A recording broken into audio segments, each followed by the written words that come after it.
নমস্কাৰ বন্ধুসকল, আপোনালোক আটাইকে ডুৱাফিন টিপছলৈ স্বাগতম জনাইছোঁ। জীৱনত জীয়াই থকালৈকে প্ৰতিজন মানুহে অৰ্থ উপাৰ্জনৰ বাবে যথেষ্ট পৰিমাণে শ্ৰম কৰে।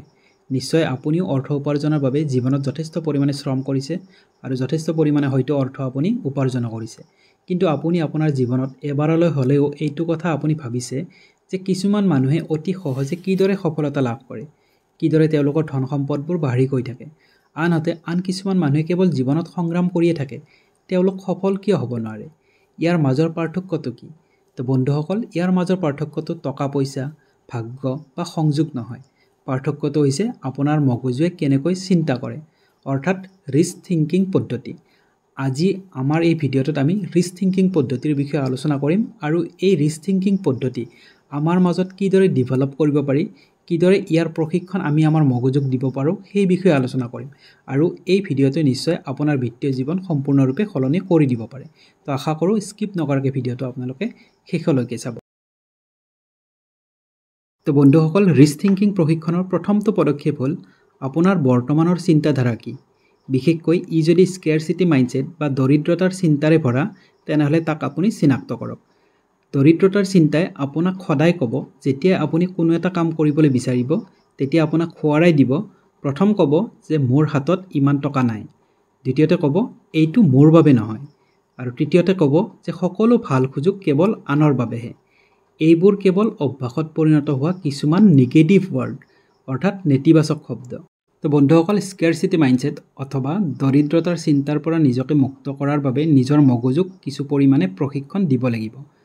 ইয়াৰ বাবে আপুনি ল'ব পৰা পদক্ষেপ হৈছে শব্দৰ সলনি, অৰ্থাৎ লেংগুৱেজ শ্বিফ্ট। আপুনি আপোনাৰ দৈনন্দিন জীৱনত যিবোৰ কথা বতৰাত ব্যৱহাৰ কৰা শব্দ আছে, সেইবোৰক অলপ সাল সলনি কৰক। যেনে মই কিনিব নোৱাৰাৰ সলনি আপুনি নিজকে কওক যে মই এতিয়া কিনিব নোৱাৰোঁ, কিন্তু মই কেনেকৈ কিনিব পাৰোঁ তাৰ বাবে মই ব্যৱস্থা কৰি আছোঁ। 2 নম্বৰ, যে মোৰ টকা কম আছে, তাৰ সলনি আপুনি কওক যে মই মোৰ বিত্তীয় সম্পদ অৰ্থাৎ টকা পইচা বৃদ্ধিৰ বাবে পথ বিচাৰি আছোঁ।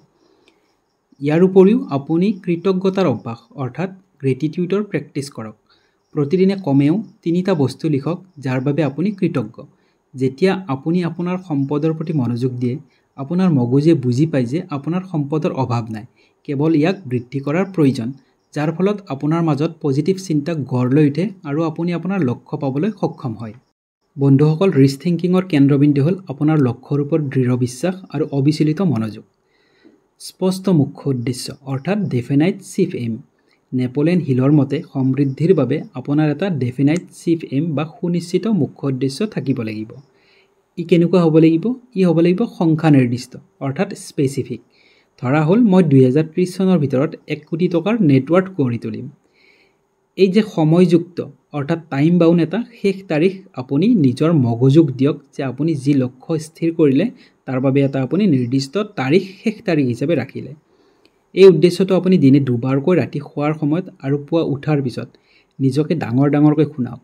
এইটো হ'ল স্বয়ং পৰামৰ্শ অৰ্থাৎ অটো ছাজেশ্যন, যিয়ে আপোনাৰ অৱচেতন মনক অৰ্থাৎ ছাবকনচিয়াছ মনক সেই লক্ষ্যত উপনীত হ'বলৈ গোপনে প্ৰশিক্ষণ দি থাকে।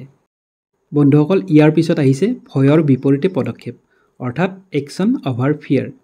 ধনী মানুহৰ চিন্তাধাৰা হৈছে ধনী মানুহে সমস্যাৰ পৰিৱৰ্তে সমাধানৰ ওপৰত মনোযোগ দিয়ে। যেতিয়া আপোনাৰ মনত ভয় বা সন্দেহ আহে, যেতিয়া আপোনাৰ কিবা সমস্যা আহে, তেতিয়া নিজকে প্ৰশ্ন কৰক, এই যে সমস্যাটো আহিছে, এই সমস্যাটোৱে মোক কিবা নতুন সুযোগ দিব পাৰে নেকি?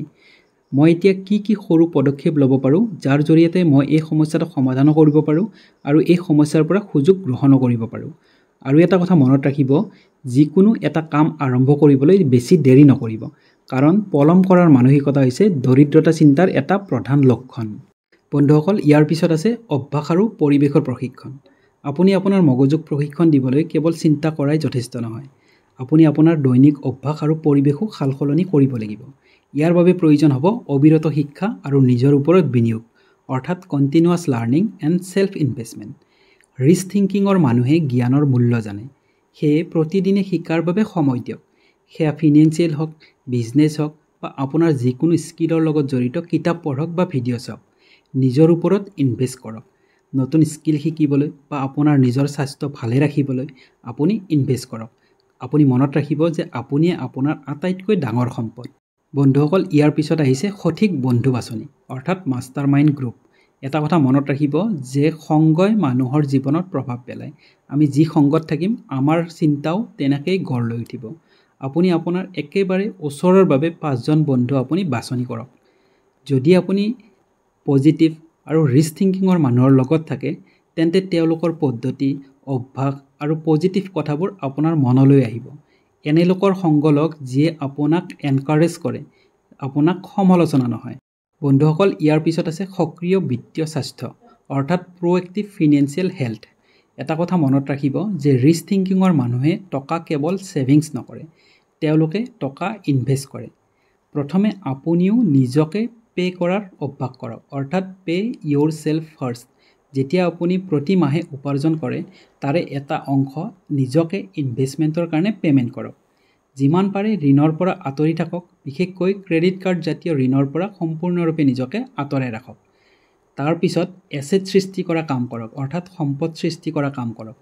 টকাৰ বাবে কাম কৰা নহয়, work to create asset, not just for money. তো বন্ধুসকল, ৰিস্ক থিংকিং বা সমৃদ্ধিৰ চিন্তা এটা দৰ্শন নহয়, ই হৈছে এটা অভ্যাস। ইয়াক প্ৰশিক্ষণৰ জৰিয়তে আমি আমাৰ মাজত ডেভেলপ কৰি ল'ব পাৰোঁ।